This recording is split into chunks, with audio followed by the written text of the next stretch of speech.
ఎవడు అమ్మ కడుపులోంచి వచ్చినప్పుడు కోట్లు తెచ్చావా? ఈ శరీరం విడిచిపెట్టి వెళ్ళిపోయేటప్పుడు కోట్లు పట్టుకెడతావా?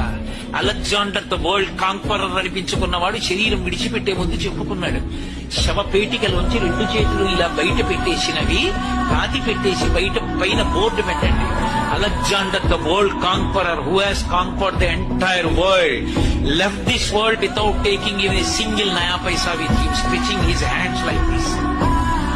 ఇలా ఖాళీ చేతులతో వచ్చాడు, ఖాళీ చేతులతో వెళ్ళిపోయాడు.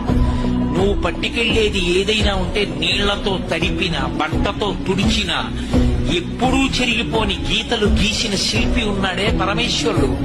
ఆయన్ని జ్ఞాపకం పెట్టుకుని ఆయన చెప్పినట్టు బతికి ధర్మాన్ని పట్టుకున్నవాడున్నాడే, వాడు శాశ్వత కీర్తి గణిస్తాడు.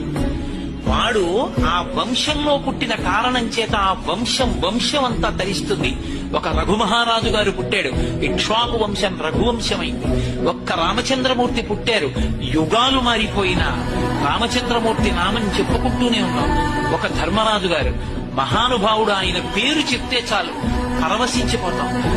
ఎక్కడ ధర్మమో అక్కడ విజయము, ఎక్కడ ధర్మమో అక్కడ రక్షణ, ఎక్కడ ధర్మమునందు అనురక్తి లేదో, ఎక్కడ ధర్మము విడిచిపెట్టబడి కేవలము ధనమునకు మాత్రమే విశేష ప్రాధాన్యత ఇవ్వబడుతుందో అక్కడ కేవలము పతనము తప్ప ఉన్నతి అన్న మాట అన్వయము కాదు.